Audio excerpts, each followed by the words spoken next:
revisando principalmente en las clases de ciudadanía lo referente a la temática de las funciones del Estado.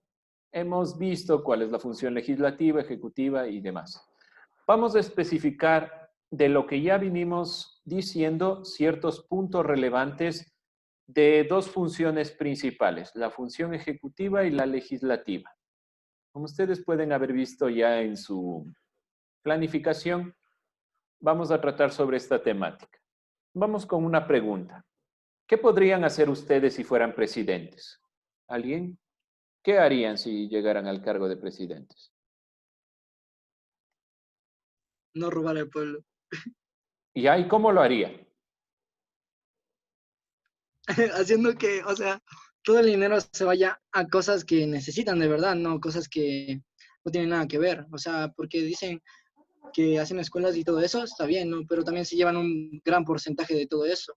Y sería como que todo ese porcentaje de que pensemos, el dinero que les dan a los, ¿cómo se dice? A los funcionarios, ese dinero bajarlo, porque no es nada bueno darle como 6,000 sí, 6,000 a las personas que hacen ese trabajo. Ya, gracias Washington. Entonces, una de las perspectivas principales es organizar correctamente el gasto público. Ya vamos a ver una de las funciones principales del presidente y de la función ejecutiva es esa. ¿Alguien más? ¿Otra idea? ¿Qué harían si fueran presidentes? Fomentar el turismo en el país. Fomentar el turismo en el país. Ya, fomentar. Controlar el Sí. ámbito de la economía, ya que como Bueno, nos... controlar el límite de la economía. ¿Cómo lo haría?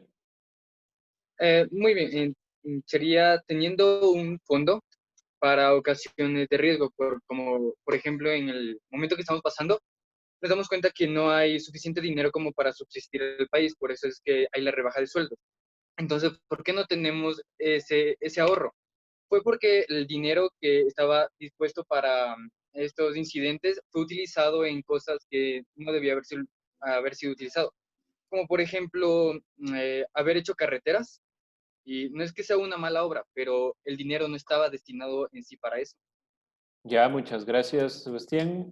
Bueno, no hay que olvidar que una de las grandes reservas del país es en oro. Está en los Estados Unidos. Ahora, cómo se lo maneje justamente es una de las preocupaciones. Vamos con la idea de Luis. ¿Cómo lo haría? ¿Cómo fomentaría el turismo? El primer paso para fomentar el turismo sería erradicar todo lo que es vandalismo y la destrucción de esos territorios que son lugares turísticos para el país. Ya. Y que en cierta parte, un ejemplo es el centro histórico, que si nos damos cuenta, el centro histórico está casi destruido y muchas veces por la misma gente. Ya, pero ahí hay dos consideraciones. Una es fomentar, si usted fuera presidente, fomentar económicamente al turismo y otra es generar conciencia. La conciencia solo la podemos generar. Sería las dos, Lisa, sería las dos. Primero sería fomentar la conciencia aquí en el país para luego fomentar el turismo. Muy bien, muchas gracias. ¿Alguien más otra idea? Bien, vamos con esas tres perspectivas. Y vamos con las funciones propias del presidente y vicepresidente. Función ejecutiva del Estado.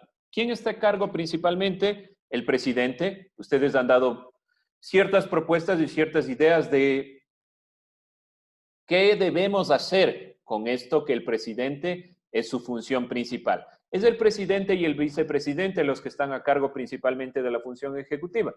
¿Cuál es una de las funciones del presidente? La que ustedes han dicho.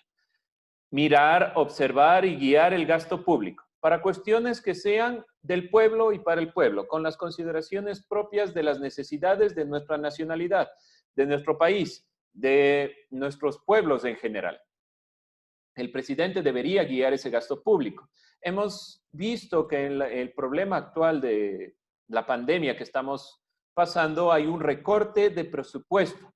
Ese recorte de presupuesto va a afectar directamente al pueblo. ¿Cómo toman las decisiones? Entonces es también la pregunta. La otra de las funciones del presidente y el vicepresidente es nombrar a los ministros. ¿Qué función tiene un ministro? ¿Alguien sabe qué deben hacer los ministros? comunicar sobre lo que pasa en el pueblo, ¿no? Tal vez en cierto caso, pero podríamos hablar directamente tal vez de un ministerio en particular.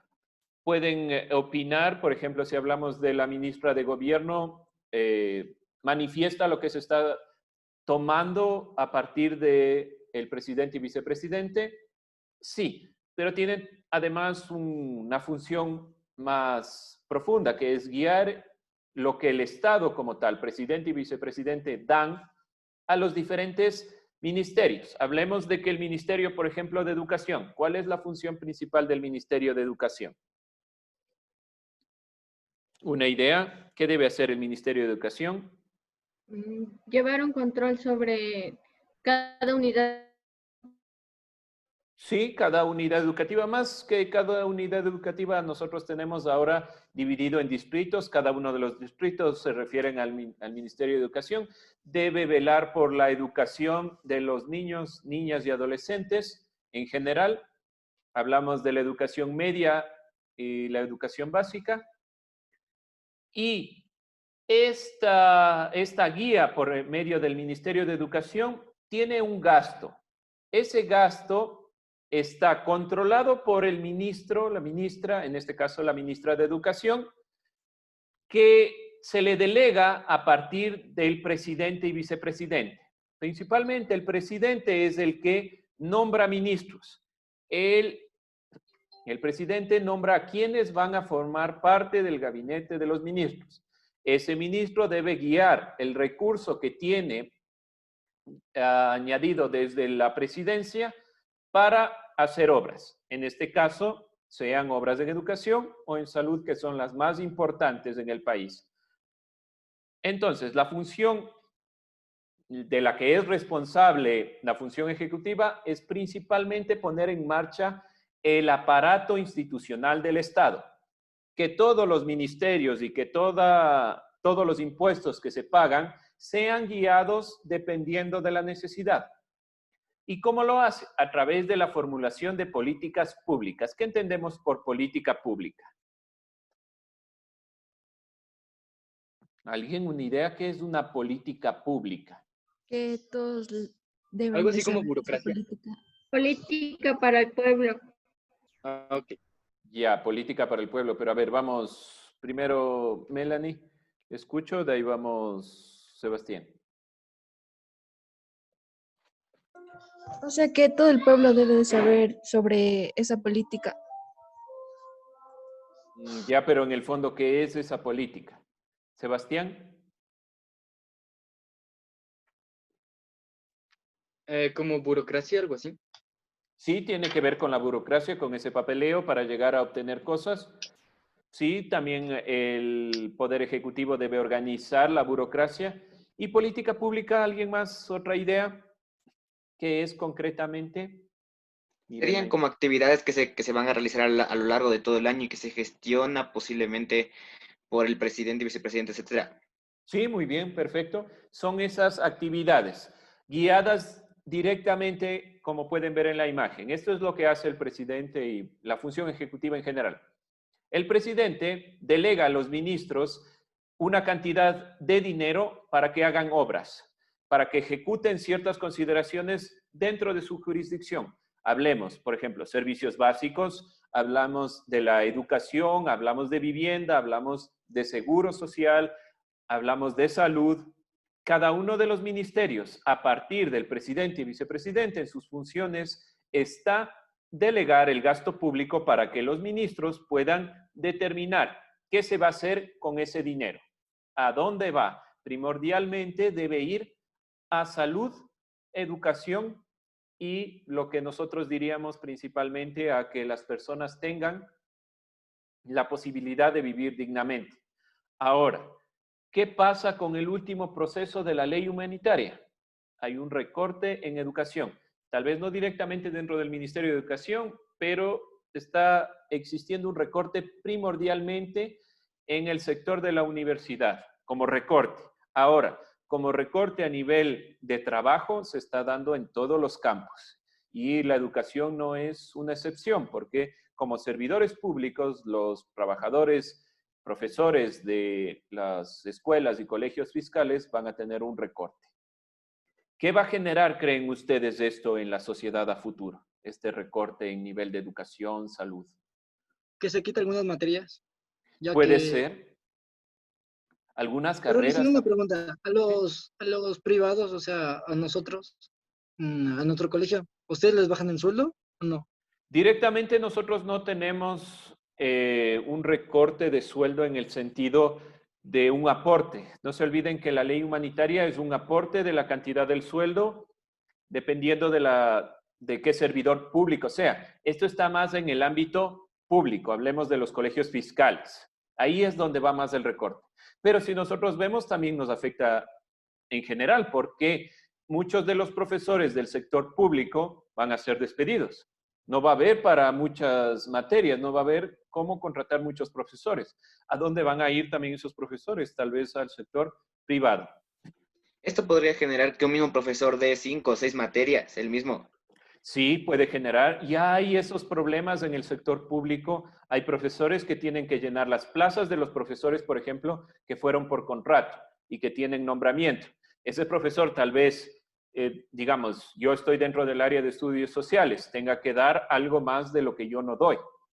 Sí, sí, hay profesores que dan más materias de las que deberían y se está generando un proceso también complicado en este ámbito.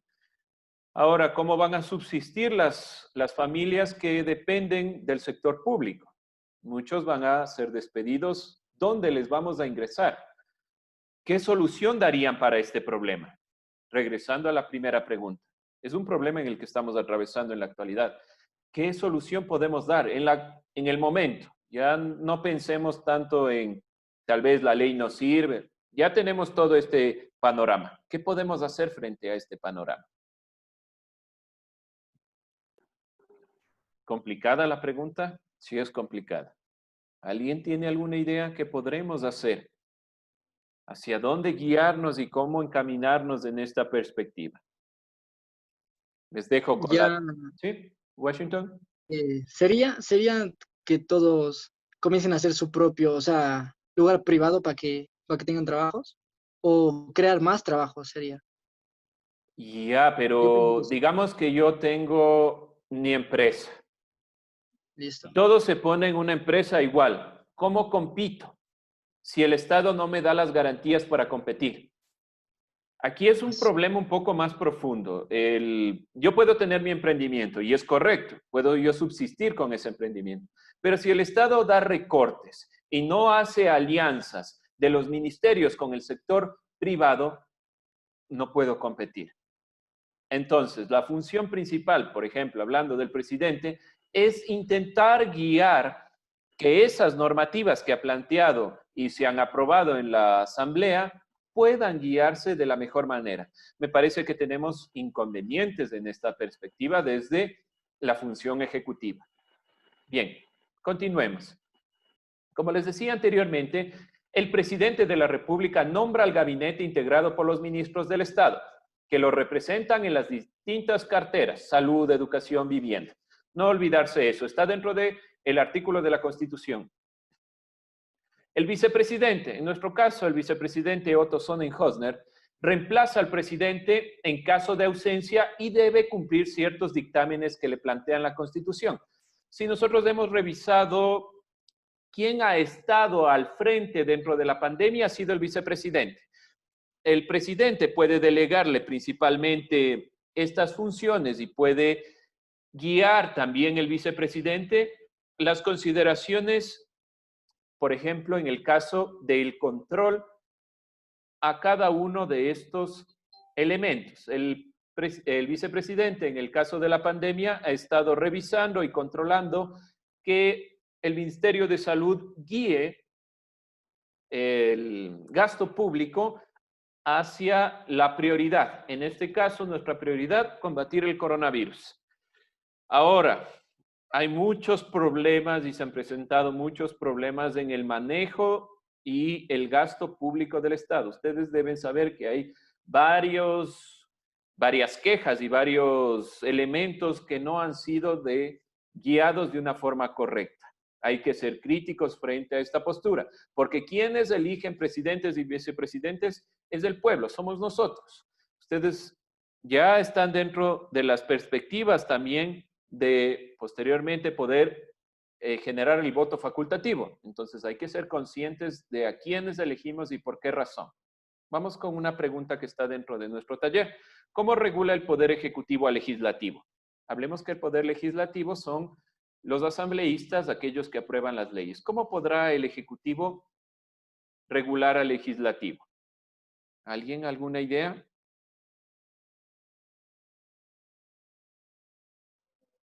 ¿Cómo será que puede regular?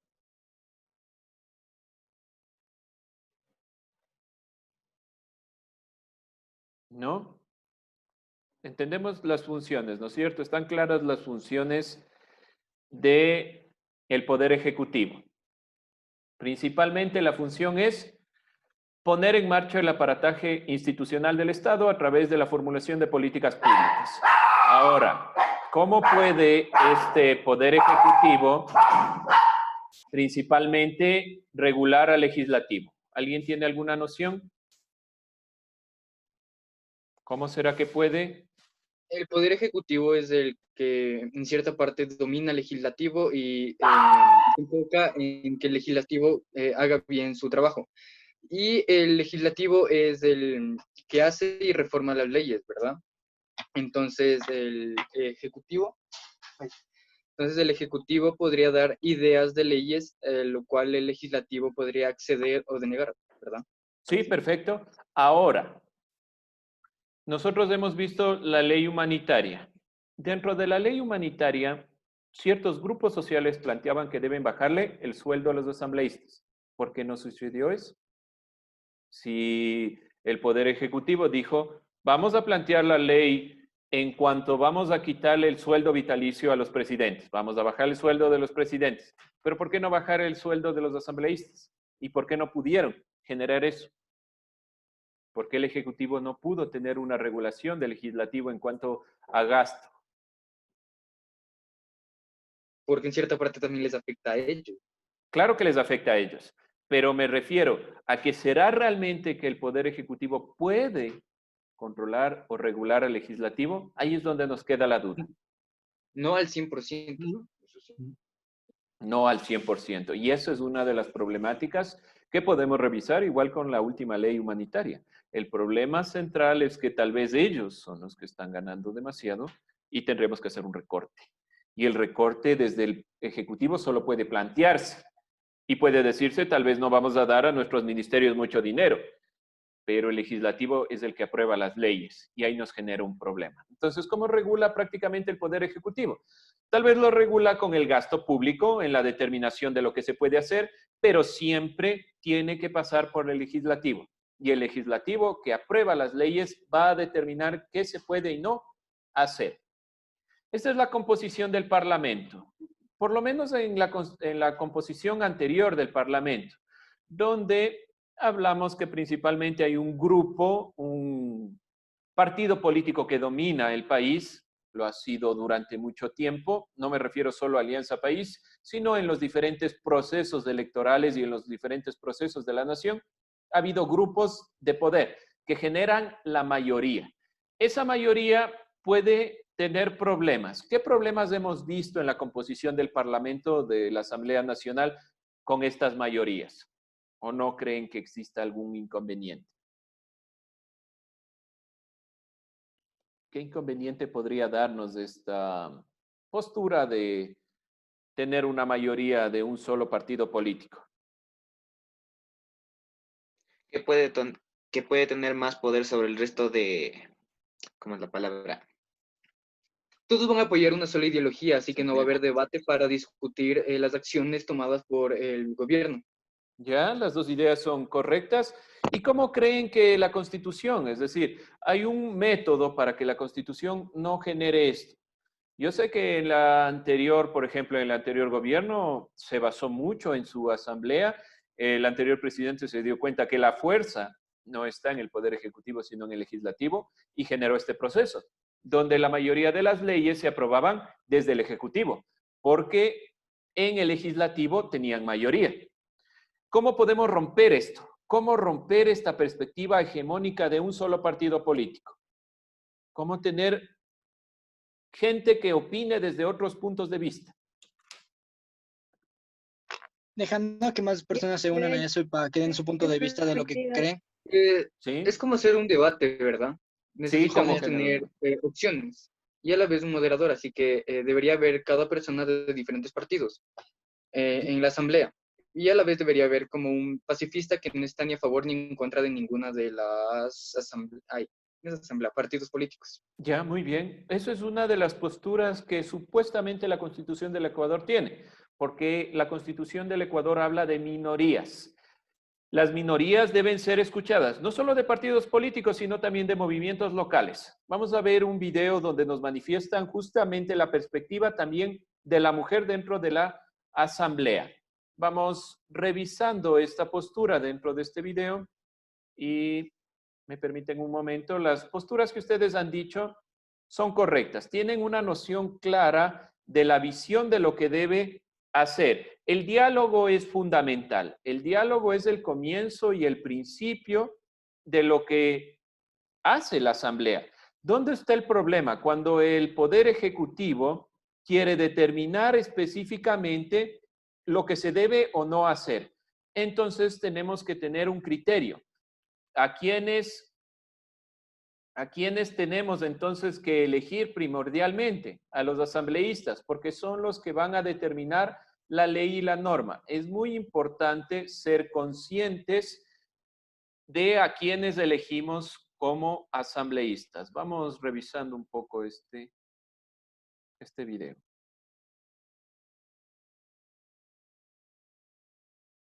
Bien, primero me dicen si se ve. ¿Se puede observar lo que estoy compartiendo? ¿El video?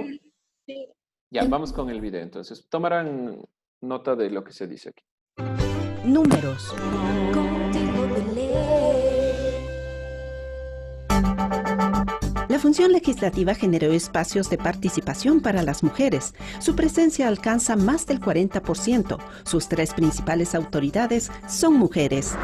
De un total de 137 asambleístas, 57 mujeres fueron electas para el periodo 2013-2017. De este grupo, 8 representan a la nacionalidad quichua, 4 al pueblo afro y 1 al pueblo montubio. Esta es la representación femenina en las comisiones legislativas. De las 12 comisiones permanentes, 6 son presididas por mujeres, mientras que la Comisión de Fiscalización también es presidida por una mujer. Asimismo, en la Asamblea Nacional existen 9 grupos parlamentarios, de los cuales 8 son coordinados por mujeres, es decir, el 90%. Janet Velázquez, Contigo de Ley.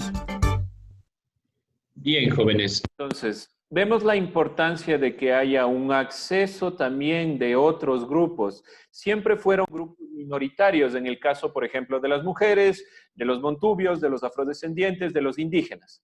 Es importante darles la voz y la escucha, y la Constitución de 2008, a partir de la conformación de una asamblea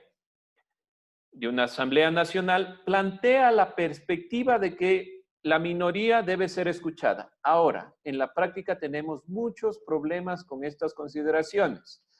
También tuvimos problemas en la última asamblea con consideraciones también de sentidos de corrupción y demás temas que deben ser tratados. El acceso no puede ser el acceso por el acceso. Tiene que tener un criterio y las personas que conformen la asamblea son nuestros representantes. Por lo tanto, estas personas deben estar guiadas principalmente a beneficiar al pueblo, no a ciertos grupos de interés. Finalmente, vamos a terminar con las atribuciones de la función legislativa. Primero, posesionar al presidente y vicepresidente. El presidente de la asamblea está a cargo de posesionar a los 2 mandatarios. Sigue siendo entonces la función legislativa fundamental. Expedir, codificar, reformar leyes, lo que hemos venido ya diciendo varias veces. El codificar, reformar y expedir leyes es una de las funciones principales de la función legislativa. Crear, modificar y suprimir tributos mediante la ley. Crean leyes que puedan generar lo que estamos viendo, recorte de gasto público, generar menos impuestos, más impuestos, demás. Aprobar o desaprobar los tratamientos internacionales, dependiendo de los casos que correspondan. Y esta función fundamental, fiscalizar los actos de la función ejecutiva y las demás funciones del Estado. ¿Qué significa?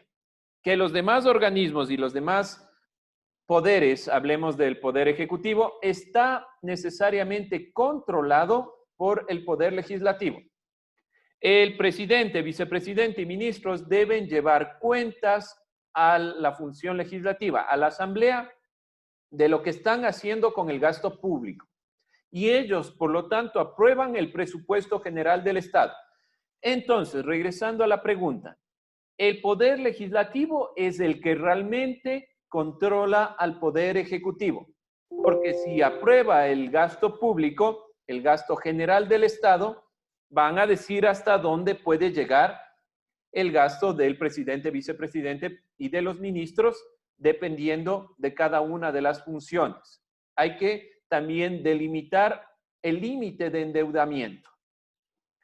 Dentro de la Asamblea hay diferentes funciones, hay diferentes cargos que se tienen que tratar sobre educación, sobre salud, sobre impuestos y demás consideraciones. Estas comisiones que están dentro de la Asamblea van a determinar el gasto general del Estado.